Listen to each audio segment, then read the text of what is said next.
ከመጽሐፉ ባለቤቶች የሆኑ ጭፍሮች ነፍሶቻቸውን እንጂ የማያሳስቱ ሲሆኑ ሊያሳስቷችሁ ተመኙ፣ ግን አያውቁም አለ። የመጽሐፉ ባለቤቶች ሆይ እናንተ የምታውቁ ስትሆኑ በአላህ አንቀጾች ለምን ትክዳላችሁ? ኦኬ። የመጽሐፉ ሰዎች ሆይ እውነቱን በውሸት ለምን ትቀላቀላላችሁ? እውነቱንም እናንተ የምታውቁ ስትሆኑ ለምን ትደብቃላችሁ? ይሄንን ሐሳብ ለምን እያልኩ እንደሆነ ተመልሼ አብራራለሁ። ከመጽሐፉ ባለቤቶች የሆኑ ጭፍሮችም አሉ። በእነዚያ ባመኑት ላይ በተወረደው ቁርአን በቀኑ መጀመሪያ ላይ እመኑበት፣ በመጨረሻውም ካዱት፣ እነርሱ ሊመለሱ ይከጀላልና። ኦኬ። እናንተ እስከ 74 ነው ማነበው። እሺ። እናንተ የተሰጣችሁትን ቢጤ አንድም ሰው መሰጠቱን ወይም ጌታችሁ ዘንድ የሚከራከሯችሁ መሆኑን ሃይማኖታችሁ ለተከተለ ሰው ቢሆን እንጂ አትመኑ፣ አትለግሱ አሉ። ኦኬ። መመሪያው የአላህ መመሪያ ብቻ ነው በላቸው። ችሮታ በአላህ እጅ ነው፣ ለሚሻው ሰው ይሰጠዋል። አላህም ችሮታው ሰፊ አዋቂ ነው በላቸው ይላል። ብዥ እያለባችሁ ነው እንዴ? ኦኬ። በችሮታው በነብይነት የሚሻውን ሰው ይመርጣል። አላህም የታላቅ ችሮታ ባለቤት ነው እያለ ጉዳዩ ወደ ታች ሌሎችን ሐሳቦች እያነሳሳ ይቀጥላል። ኦኬ። ይሄንን ሐሳብ ለምን አነሳኸው ካልከኝ ፖይንቴ የቱ ጋር መሰለህ? 69 ላይ ነው። ከመጽሐፉ ባለቤቶች የሆኑ ጭፍሮች ነፍሶቻቸውን እንጂ የማያሳስቱ ሲሆኑ ሊያሳስቷችሁ ተመኙ፣ ግን አያውቁም ይላል። ይህንን ሐሳብ ለምንድን ያነሳው ካልከኝ በክርስትናው ወሊያም በተለያዩ ዋቴቨር ለእስልምና ጥላቻ ያላቸው ሰዎች እስልምና እንዲህ ነው ብለው እስልምና ለማነወር በጣም ይስታሉ፣ ይፈልጋሉ። ኦኬ። ግን አላህ ምን እያለ ነው? ነፍሶቻቸውን ነው እንጂ ሌላን አይደለም፣ ሊያሳስቷቸውም ተመኙ ግን አያውቁም አለ። የእውቀት ባለቤት የሆነው አላህ እንደዚህ ይናገራል።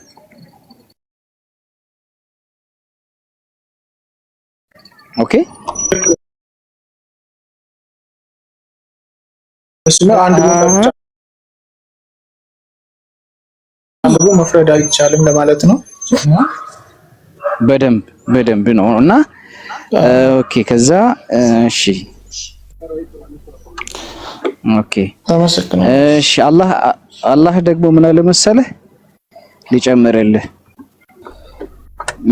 እሺ የእስራኤል ልጆች ሆይ ያችን በእናንተ ላይ የለገስኳትን ጸጋዬን አስታውሱ፣ በቃል ኪዳኔም ሙሉ፣ በቃል ኪዳናችሁ እሞላለሁና እኔንም ብቻ ምን በሉ ፍሩ።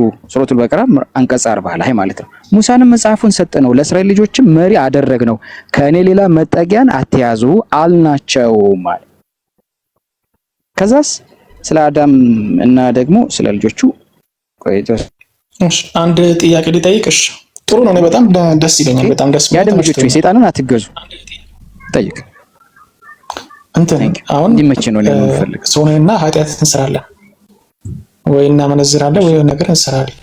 ይሄ ነገር ደግሞ ፈጣሪ አይወድም እና ከፈጣሪ ጋር እንደዚህ ስንጣላ እኛ ክርስቲያኖች የምንባለው ክርስቲያን ብሎ ሌሎች የሚያመጥ የሚያመሳስለን ነገር ኢየሱስ ክርስቶስ አለልን። በሱ ምክንያት በኢየሱስ ጋር ኃጢአታችን ይቅር በለን፣ የሰራሁትን በደል ይቅር በለን ብዬ ለምናዋለሁ። እናንተ ሳይሆን ከፈጣሪ ጋር ስትጣሉ ወይ የሆነ ነገር በቃ ሰው ልጅ ይሳሳት ስለሆነ ስትሳሳቱ ማን ነው የሚያስታርቃችሁ ወደ ፈጣሪ? በምን ምክንያት መቅረብ የምትችሉት? በጣም ጥሩ ቆንጆ ጥያቄ ነው። አምላክ አላህ በቁርአን ሲናገር ምን ያለ መሰለኝ? ያዩ አለዚና አመኑ ቱቡ ኢለላሂ ተውበተን ነሱሃ ይላልና ምን ማለት ነው? እናንተ ያመናችሁ ሰዎች ወይ አሁን ለምሳሌ እኛ ማንኛችንም ሰው ስህተት ይሰራል።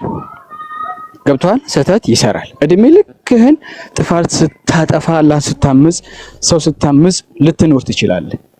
እንደው እውነቱን ተገነዘብክና ምህረትን ብትለምን ግን በአንተና በአምላክህ መካከል ግርዶሽ የለም። ገብቷል? የምታደርገው ምንድነው? አላህ ሆይ ወንጀለኛ ነኝ፣ ወንጀሌን አፉ በለኝ ብለህ ንስሐ ትገባለህ ወይም ትጸጸታለህ። ምንድነው? ይቅርታን ትለምናለህ። ይቅር ባዩ አላህ ደግሞ ይቅር ይልሃል። ካንተ ምንም አይፈልግም።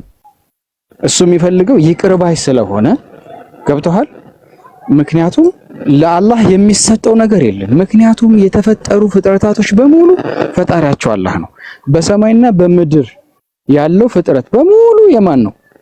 ያላህ ነው። እርግብም በለው ሶሪ ከብሉይ ኪዳን ጋር ምናልባት እሺ ድሮ ልክ ነህ። ፈጣሪ የዋ ነው። ፈጣሪ ማሪ ስለሆነ ያው ይማረናል። ግን ምንድነው ፈጣሪ ምክንያታዊ ነገር ይፈልጋል። እንዳየነው በመጽሐፍ ቅዱስ በፊት እስራኤሎች ዘንድ የሆነ ኃጢአት ሲሰሩ ወይ እርግብ ወይ ደግሞ የሆነ ፍየል ብቻ የሆነ ነገር ማት ያቀርባል ለኃጢአታቸው መስሪያ ማለት ነው። የሆነ ምክንያታዊ እና እዛ ላይ ደግሞ የሆነ እንትን የሚያንጻቸው እንትን ካህን የሆነ ሰው የተሾመ አለ። በድሮ ራሱ ሊቀ ካህን ነበረ። በብሉይ ኪዳን ሊቀ ካህን ነበር። ሊቀ ካህን ስልጣን አለው። ከዛ ለሱ በግም ወይም ዋኖስ ወይም ደግሞ ለኃጢአት ማስተሰሪያ የሚቀርበውን መስዋዕት ለሱ ለካህኑ ወደ ተሰጣለህ። ካህኑና ለኃጢአት ማስተሰሪያ ያቀረበው ሰውዬ አንድ እጁን በጉ ላይ አንድ እጁን ሰውየው ላይ ያደርጋል። ስርዓቱን ይከውናል። ከዛ የሰውየው ኃጢአት ወደ በጉ ይተላለፋል። በጉ ይታረዳል። ከዛ ስጋው በእሳት ይቃጠላል። ደሙ ይረጫል። ሳምቲንግ እንደዚህ አይነት ስርዓቶች አሉ በብሉይ ኪዳን ላይ። በዚህ ሲስተም ነው ፈጣሪ ይቅር የሚላቸው ለማለት ፈልጌ ነው። ይሄ ሲስተም ድሮ አለ። ገብቶኛል። ይሄ በክርስቶስ ይሄ ሲስተም ደግሞ በምንድን ተቀየረ?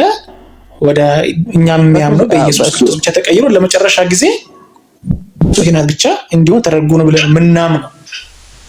ልክ እንደዛ ብላችሁ ታምናላችሁ። እንደሱ እንደ ክርስትና እንደዛ ብላችሁ ታምናላችሁ። ግን እውነቱ የቱ ጋር ነው? እስኪ እንዴት ነበረ በፊት? ስለ ኢየሱስ ብለን ስንል በነገራችን ላይ ኢየሱስ ማለት ክርስትና ማለት አይደለም። ኢየሱስ የእስላም ነብይ ነው። ዳዊት ብለን ስንል ክርስትና ማለት አይደለም። ዳዊት ወይም ዳውድ የእስላም ነብይ ነው። አብርሃም ብለን ስንል ክርስትና ማለት አይደለም። እኔ ክርስቲያን ስልኮ የእስላም ነብይ ነው።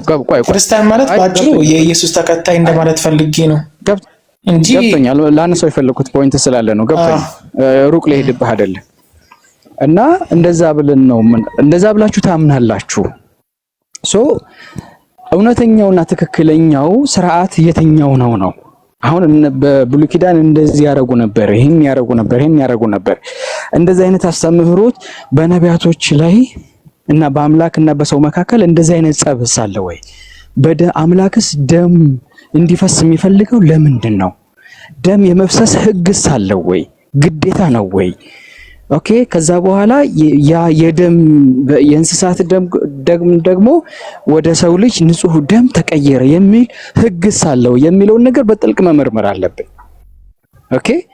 በእነዚህ ነገሮች ስናነሳ ከዛ የአምላክ ባህሪስ ምንድን ነው የሚለውን ነገር ቼክ ማድረግ አለብን። አምላክ ይቅር ባይ ነው። ኦኬ። አላህ ይቅርታን ስትጠይቀው ይቅር በለኝ ብላችሁ በሉ ይቅር እላችኋለሁ ካለ ካንተ የሚፈልገው ይቅርታን መጠየቅን ነው። ይቅር ባይነት ደግሞ ኢየሱስ ስለሆነ ማለት ነው። ምክንያቱም እንዳልኩህ አላህ ትንሽ ነገር ነው ካንተ የሚፈልገው። ኦኬ፣ ትንሽ ነገር። እሱ ምንድነው? ይቅርታን መጠየቅ። ይቅርታ ከጠየቀው ይቅር ሊልህ እንደሆነ ቃል ኪዳን ገብቷል። አላህ መሐሪ ስለሆነ ልክ ነው። ኦኬ። ከዛ ብሉይ ኪዳን ላይ ደግሞ ተከራከርከኝ አላልኩም። ብሉይ ኪዳን ላይ እንደዚህ አይነት ስርዓቶች አሉ ብላችሁ ታምናላችሁ። ግን ያ ነገር ከጊዜ በኋላ በሰዎች አስተምህሮት የተጨመረ ነው ወይንስ በነቢያቶች ዘንድም እንደዚህ አይነት አስተምሮ ነበረ ወይ ብለን ስንል እንደዚህ አይነት ህግ አልነበረም። ክርስትናን በደንብ ለማጥናት እንደሞከረ ሰው ላገዘህ ይችላል ብዙ ነገሮችን። እኔ ከጊዜ በኋላ ነው እስልምናን የተቀበልኩት፣ እሱንም አጥንቼ ምናምን እና በእርግጥ አሁን ላይ ድንገት እንደው ካልሆነው እንጂ እኔ ሙስሊም ነኝ። ረጅም ጊዜ ስለሆነ እድሜ ልክ ሰለምቴ ነኝ እያልክ አትኖርም።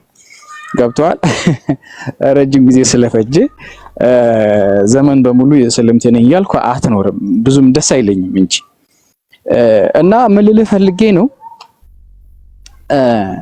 እንደዚህ አይነት አስተምህሮቶች በብሉይ ኪዳን ላይ ከጊዜያት በኋላ የመጡ አስተምህሮቶች ናቸው እንጂ የነቢያቶች አስተምህሮት አይደለም።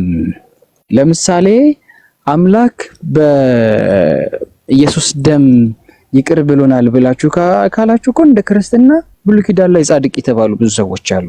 የእግዚአብሔር ልብ የተባለ ዳዊት አለ። አብርሃም ጻድቅ የተባለ አለ። እነ ኖህ እንዳልኩ ብዙ ነቢያቶች ጻድቅ የተባሉ ጽድቅናቸው ከምን መጣ ሲባል ኧረ እንደውም ሌላ ሩቅ እንኳን ሳንሄድ የኢየሱስ እናት ማርያም በአምላክ ዘንድ ተመርጣለች አይደለ? ከሴቶች ሁሉ የተመረጥሽ ነች ተብላለች። በምንድን ነው የተመረጠችው? ምንድነው መመረጫዋ? ምን ስላደረገች ነው? ለአምላክ የተገዛች ሴት ስለነበረች ነው አይደለ? ያው ተመርጣ ነው። ጸጋ ግን የመረጣት አምላክ ነው አይደል? አንዳንድ ታሪኮች እንደ በክርስትና የተለያዩ ስኮላሮች እንደሚናገሩት ማርያም በቤተ መቅደስ ነው ያደገችው ምናምን የሚል ነገር አለ እንሰማለን አይደል? ሂስትሪውን የሷን ቋራ ያለውን ነገር አላውቅም፣ ግን ብቻ እንደዛ ብሎ ሲናገሩ እንሰማለን። በስብከት ምናምን በቤተ መቅደስ ነው ያደገችው ምናምን ይባላል። እና እሷ ያደገችበት የአምልኮ ስርዓት እሷ ስታመልከው የነበረውን ማንን ነበር ያመለከችው? ኢየሱስስ ማንን ያመለከው? ማርያም በእውነት ኢየሱስን ከመውለዷ በፊት ማንን ስታመልክ ነበር በቤተ መቅደስ ያደገችው? አንድ አምላክ ሶስት አካል ብላ ታመልክ ነበር። ኢየሱስስ እዚህ ምድር ላይ እብሬ ይቅርታ፣ አሁን ከአይዲያው እየወጣን ነው ማለት ወደ ሌላ ፖይንት እየገባን ነው። እኔ በሶስት ጀነራል ነገር በሱ ልገልጽልህ። በሶስት አምላክ አላምንም፣ ግን ምንድነው አካልስ በስላሴ እኔ አላምንም። እሱ አካልስ አላምንም። ጎበዝ ግን ምንድነው እኔ ፖይንቱ እኔና እናንተ የሚያመሳሰሉት ነገሮች አሉ ያልኩት መጀመሪያው ለዛ ነው። ግን ምንድነው እኔ ፖይንቱ እንዳየ ነው። አሁን ቅድም ስታወራ እንደነበርከው መጽሐፍ ቅዱስ እንደሚያወራው ይሄ ሲስተም ነበረ። ፈጣሪ አንድ ሰው ኃጢአት ሲሰራ የሆነ የምታረቅበት መንገድ የሆነ ምክንያታዊ ነገር ይፈልግ ነበረ። ለምን? ይሄ ለሰው ልጅ የተሰጠ ነው ማለት ነው። ደም ይፈስ ነበር፣ አንተም ተናግራል። ይሄ ነገር አለ። ይሄ ደግሞ ሰው ልጅ ራሱ አምጥቶ ሳይሆን በፊትም ነበረ። አብርሃም ክርስቶስ መስዋዕት ነገር አለ፣ የኃጢአት መስሪያ ማለት ነው። ያው በክርስትናው እኮ እሱን እኮ አለ እኮ በክርስቲያኖ እንደዛ አይነት ተስተምሮ አለ። ግን በስላም ተማምነናል፣ ይሄን አምነናል። እሺ ወደ ሌላ እንትኑን እንግባ። አሁን እሺ አዳም የተማመነው እኮ ልክ ነው በሚል ሳይሆን እናንተ እንደዛ አንተ ልክ አይደለም ብለህ ነው የምታምነው። አዎ ግን ማወቅን ነው እየፈለኩት ነው እንጂ እሱ መልክ ነክ